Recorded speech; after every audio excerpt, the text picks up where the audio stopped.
So we're going to jump into this TvT before we go and cast our semi-finals. So we're going to jump into our first game of this right now. To the bottom left-hand side of the map, our red Terran player is going to be Bunny.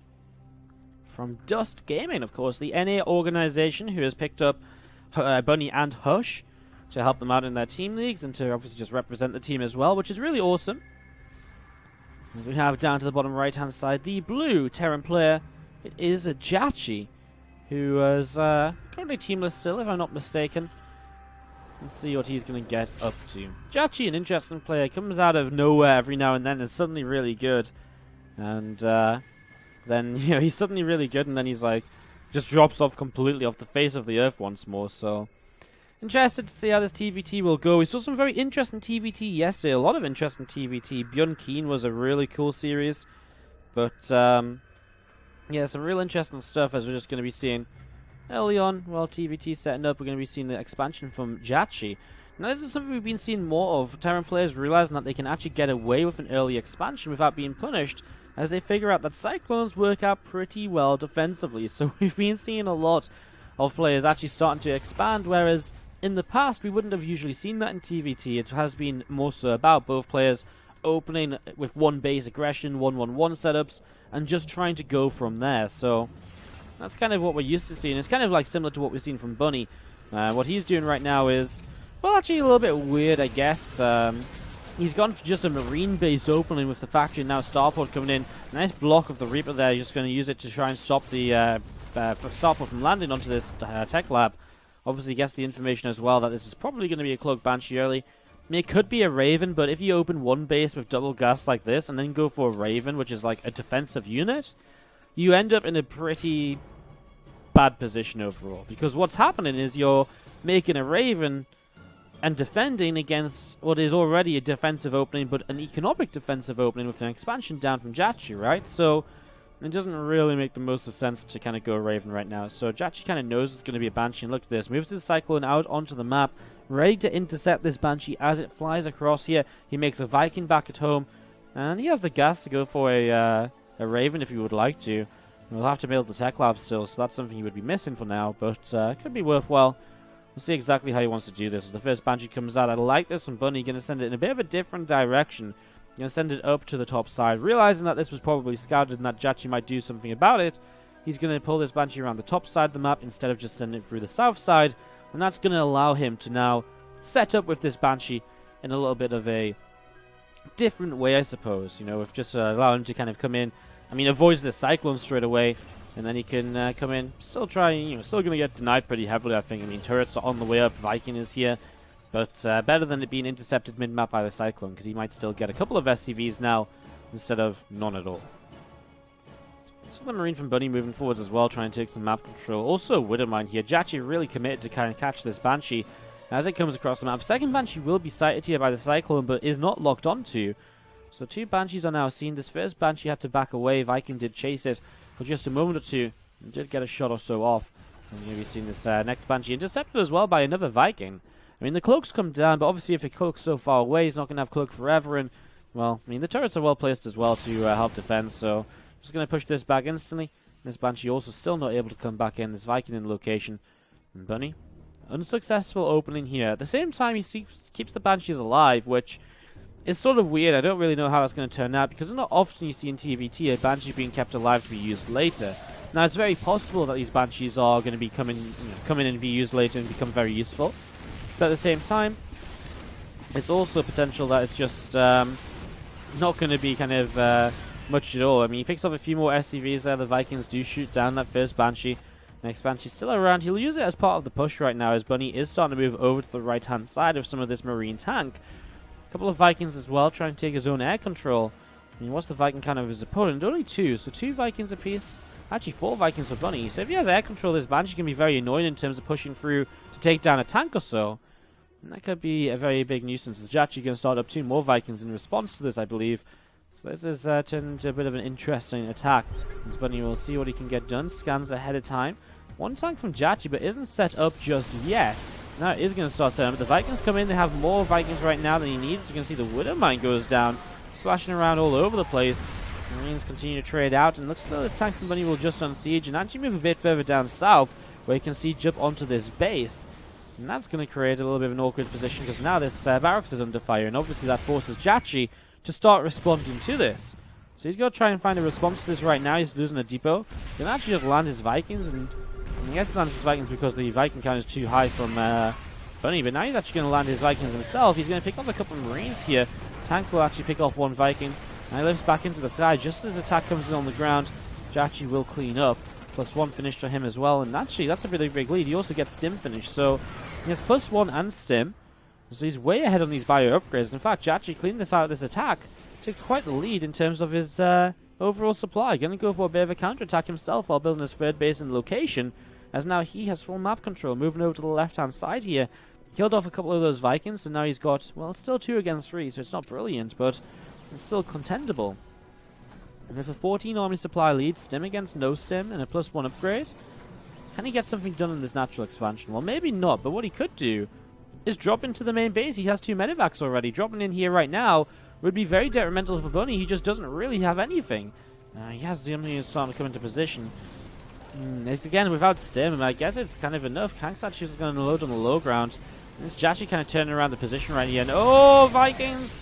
Marines are running forwards, and they're going to run straight in towards these siege tanks. Vikings will go down from jjakji. Bunny holds the kind of air control, which means that jjakji has to scan to do damage. But still, I mean, picking off all those Marines, now picking off 1 reactor and going for a second, it's annoying as we're going to see these Marines stimming forwards. Another scan, and oh, jjakji having that prepared. He's going to be able to pick off a bunch of Marines, the tank as well. And now at the same time, jjakji pushes in towards the natural expansion, up the ramp into the main with these Marines. GG! Bunny types out of game number 1. jjakji is able to take it here. Awesome, we did a few shows way back when, last year, which was really cool because it gave me a good idea as to how I wanted to run the show and what I wanted to take it direct. And it gave me a lot of experience. And I recently have been doing a lot of talk shows with Jinx in London, and I've been a guest on those, so I gotta see how they work things out as well. So I really feel the show's going to be quite nice, really awesome tomorrow. So tune into that. Natural expansion, 11 PM CET will be going live after the Go for SE2 monthly finals. It's going to be a busy evening for us, but it's going to be great. Again, we're going to be talking. Our theme for tomorrow is national-based competition, with obviously WSG being having a national theme behind it, and of course as well the Nation Wars event, which has been running as well, is what we're going to be discussing. So should be really cool. Looking forward to it, and hopefully you guys are as well. And again, it's going to be tomorrow, 11 PM CET, straight after the Go for monthly finals, which is also going to be a great event. A lot of Koreans qualified into that. So watch that from 7 PM CET. To the top left-hand side, our red Terran player here in Game 2 is down a game from Dust Gaming. It is jjakji. Not jjakji, it's Bunny. Sorry. Man, my mind. To the bottom right-hand side, the blue Terran player is going to be jjakji.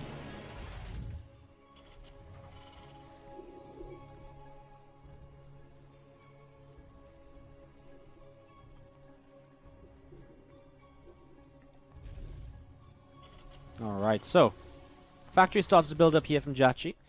Then we've seen this SCV from Bunny having a little bit of a scout around. A little bit of a look to see what's going on. Sees no expansion, which is obviously different from the last game. It's actually the roles reversed here in game number 2. jjakji going to be going for the 1 base pressure opening, whereas Bunny is going to be the player with the faster expand off of, was it a Reaper? It was indeed. So both players open with the Reaper.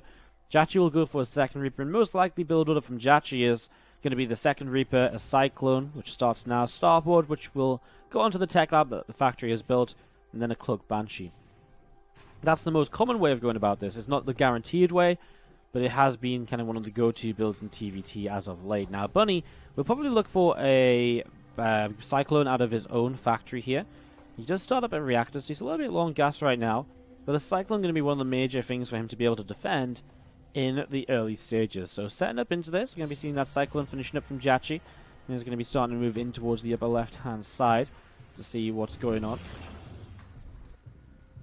2 Reapers just sat up here, right here, and just going to be moving forwards, a little bit forwards, a little bit back, see what they can get up to. Raven does start from jjakji as well, so setting up into this.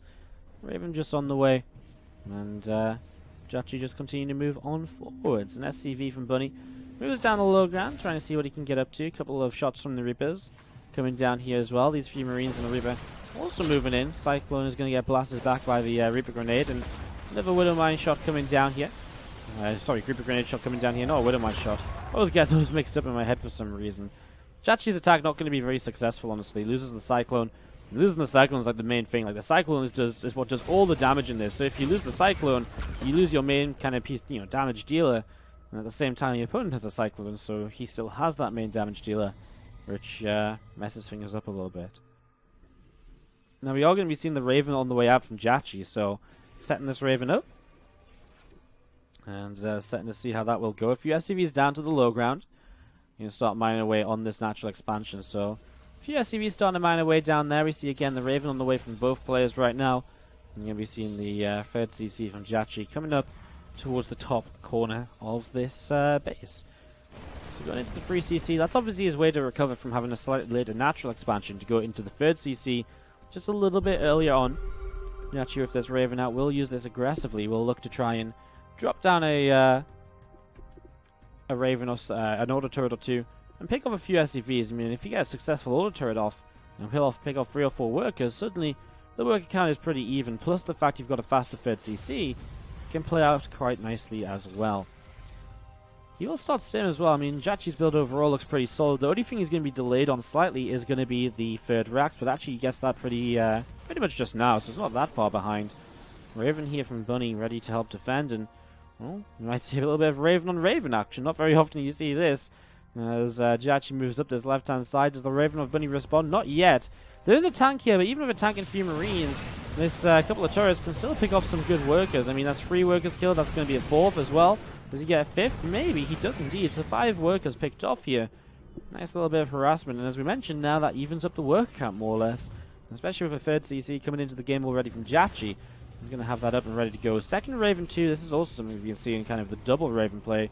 Needs to wait about 4 more energy to get his double turret. But actually, yeah, it's in position. He's going to back away from this one as Bunny is aware and ready to engage. May as well just wait. I mean, keep it here as a threat. Use it a little bit later on. Can work out okay. There's no Viking for jjakji, so it's not as though he has to kind of from Bunny. So it's not as though jjakji has to go and use those turrets just yet. So he'll just sit back and wait. There's Raven to the left side from jjakji as well, just sitting around. Tank comes down to the low ground, going to be sieging on up. Marines will gather together here as well. Second tank also coming down here. Both players with pretty similar stimpack timings. Bunny is ahead on the +1 weapons though. Way ahead. In fact, does jjakji even have an engineering bay? He does not. And that's something... Sorry, he does. He's got double engineering bay. He's just not using them, so that's kind of crazy. He does start up 1-1. Alright, so that's going to bring him into a position where eventually he'll be in the lead, but he'll be behind for a little while. I think he should even out overall. If we see a second engineering bay and an armory coming down for Bunny, then there is that possibility of seeing a...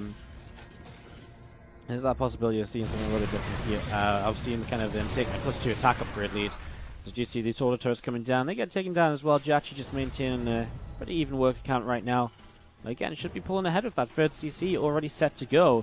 Now Bunny just hasn't even built a third CC, so he's just been spamming out units. He's got a 10 army supply lead now. And I guess he might try and go a little bit aggressive while taking the third CC in location. But honestly, jjakji has more than enough to defend. Multiple tanks, and yes, he's down by 16 army supply, but the most of that... I mean, let's just look at the units tab. He's down by 1 tank. He's up a Raven. He's down 5 Marines. He's down in medevacs as well. So the medevacs are one of the major differences here. And as we see this attack coming across from Bunny. But honestly, with a couple of scans and with tanks well placed from jjakji, he should be able to defend this without too much of an issue. These units continue to gather up down to this bottom right-hand side. Combat shield's about halfway done. 1-1 about halfway done as well. And you'll see this medevac trying to boost in towards the main, so Bunny trying to do some damage. He gets very low, doesn't go down just yet. And you'll see also the auto turrets in the natural expansion, picking off a worker or two as well here. And this drop gets cleaned up in the main. At the same time, going to be a large drop into the main right now. And we're going to see tanks and Marines dropping down. And the Vikings, considering there's so many Vikings, it's a surprise to see that jjakji has been allowing these units to get into the main base so easily. At the same time, some units are going to move into the natural, and jjakji is just moving around all over the place in response to this. He's just continuing to lose out, and now his natural under fire as well. He's going to send his Marines down to deal with that, actually, as these tanks, a couple of them unsieging. Vikings will land to help out, and he will clean this up. He will push this away at the front, but so many workers lost. He's down by 20 after this engagement is done with. However, he picks off a lot of army of his opponents, so now maybe his own counterattack could be very effective. 2 more Marines left over from Bunny as well, as we're going to be seeing jjakji moving his third into location.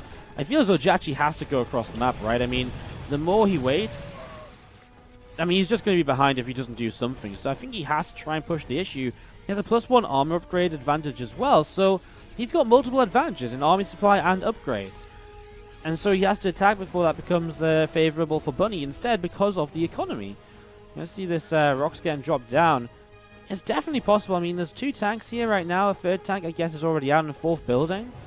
There's a good number of tanks. There's enough. We actually see Bunny moving onto the map, which might be a bit of a mistake from him, honestly. I mean, if he gets caught mid-map and loses even more units, that could be so costly for him. As those medevacs and Marines moving through the center. Here we go, jjakji around the right. Seeing what he can get up to. The 3rd base set up over here. A couple mules mining away. We see the Raven picking up a few Marines as well. jjakji's just completely circumvented this army. And this could actually work out very well for him. It means there's even less units over here. He stims in, splits up. First tanks will go down. One of them was on siege, so that's not going to be doing any damage here just yet. His own tank's coming into play as well. And he's actually just going to ignore the next tank on the 3rd base. He'll go into the natural instead, and suddenly Bunny, well, he is in trouble. These Marines are going to try and come back in wherever they can. But I mean, he's losing so much. Marines are moving up in towards the main. SCVs will pull in. Tanks at the back will start to fight, but actually it's the drop on top of the tanks that Bunny might be able to utilize to come back into this. He cleans up all of the tanks from jjakji. SCVs are still pulling in, though. As jjakji pulls back, he lifts up a couple of Marines. Reinforcements across the map for him. I mean, he's killed a lot, but he's still 16 workers down in this game, so it was good from jjakji, but really not bringing his tanks forward with the rest of the Marines is really going to be costing him now, as we see a big load up from Bunny. And now Bunny trying to be counter-aggressive himself.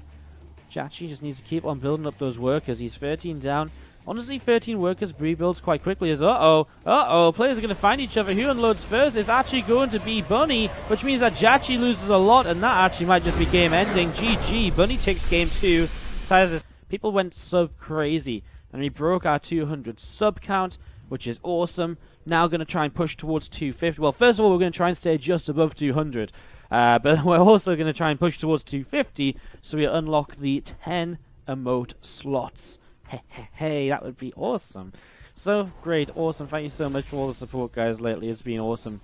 And with that, let's jump into game 3. It's 2 minutes in, but both players are early expanding. So, let's introduce them. To the top right-hand side, it's going to be our red Terran player from Dust Gaming. Let's hear it if you're cheering on Bunny. Tying this series up 1 game apiece. And down to the bottom left, the blue Terran player is going to be jjakji. Winner of this goes up against Buell in the semi-finals. We'll be bringing you guys both that Buell versus the winner of this match, as well as the Sioux versus a live or hero matchup, which is currently setting up in the upper semi-final in the near future as well.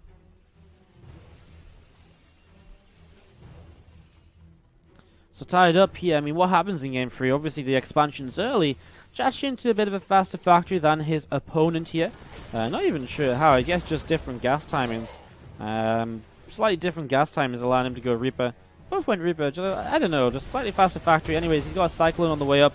His starport comes in at about the same time, though, because realistically, he couldn't build the starport earlier because he built the Cyclone. So that's okay. Going to have the Cyclone out. I'm going to be having a couple of these Marines. Going to be moving out in towards the center. I'm just going to take this left-hand watchtower. Just going to hold this here. Going to see the Reaper taking a little bit of damage right now. So a little bit of damage done onto that Reaper. Not too much, though, as it backs away around the top side. Marines and the Widowmine joining up together still from Bunny. He's going to go for a Widowmine drop here in the main, in towards the main base of his opponent very shortly. So he looks to set up into that right now. This Cyclone about to pop from jjakji. Going to be coming down to the low ground and joining up to move across the map together. So they're going to look to move across the map right here. You're going to see this Reaper is going to get picked off by the Cyclone. Those Marines coming forwards and able to pick that off. And yeah, we're going to be seeing the game just establishing, basically. I mean, it's going to come down to how much damage this Widowmine Marine drop can do. Maybe quite a lot if these Cyclones are across the map. At the same time, these Cyclones could do quite a lot. If they push forwards into, well, I guess there's a siege tank coming up. That's going to make the difference right now, I suppose. Bunny, if he pulls it down to the low ground, though, might be in trouble. He's going to start sieging up right now, and here we go. Marines dropping forwards from jjakji as well. He's going to start dropping towards the tank. I mean, the Cyclones are going to not going to need too many tank shots. Tank goes down. Viking comes through as well. Marines are surrounded currently. They're going to be lifted up as the Viking comes in. One Cyclone pulls back. SCVs will continue to drop. Marines trying to pull away from the SCV surround multiple times here. As at the same time, Widowmine and Marines drop off over in the main base of jjakji. So jjakji is sort of defending this, though. I mean, he pushes this away. He doesn't really lose anything. A little bit of micro on the Cyclones. A Marine in the medevac is going to mean one Cyclone goes down and cannot be microed away. Another SCV picked off, and jjakji definitely comes out of this in a lead. Does lose another Cyclone here, and does fall behind an army supply, but up in workers is definitely one of the important factors right now. This medevac will boost away, and we'll get out alive as Bunny. Well, he forced a scan over here. This Widowmine gets cleaned up now. A lot of damage done to this mineral line. This mineral line is very, very heavily damaged, but it is not under any threat from anything else just yet. So if Bunny could get something else over there, he could maybe catch up and do some more damage here nice and quickly. But, well, we'll have to see. We're going to see a couple tanks loading up. I guess Bunny does have that army supply lead, so a double tank drop with the Marines as well could be very powerful right now. As we actually see, mostly jjakji just sat on the watchtower, so his units are completely out of position to deal with this attack. And this could actually send Bunny through to the semi-finals, because honestly, jjakji is just not going to be anywhere near in location to deal with this, and that is very bad. He'll lose a lot of SCVs quickly due to the fact that he has so many of them on low health, but he'll also just lose depots. He'll be losing his main base mining, and here we go, SCVs under fire. And again, I mean, they can pull away, and maybe he doesn't lose too many in the end, but it's it's the depots that are going to go down. It's the fact that to clean this up, he has to fight into a sieged up tank line with a pretty small army, honestly. You have one tank for jjakji right here. He's going to siege up for that himself. I mean, the Marines are just going to pull back and away, though. Takes one shot from the tank. I mean, the orbital just lifts up to minimize damage taken, but it still has to push this away at some point, otherwise he can't mine from his mineral line. Not mining from the mineral line is going to cost him a lot of income. I mean, right now he'll be heavy low. Well, he's not even just mining, he's just not mining with, what, 10 plus workers? Almost 16. So he's essentially down by 20 plus workers at this point. As here we go, these units will push in. I mean, the damage from the tanks is insane. So much damage done. jjakji heavily behind, however, dropped across the map, and he does have stim, so he's doing damage as well still. A few Marines down the low ground. That's jjakji's having to clean this up. Man, this stim is actually going to be really useful to just get rid of so many of these SCVs quickly. And honestly, Marines from Bunny won't be enough to hold on either. It's the tanks that need to siege up and really help out here.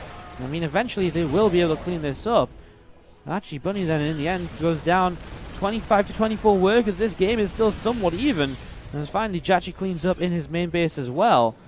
Oh, wow. So, jjakji will have a combat shield upgrade coming out of this. He actually takes an army supply lead too.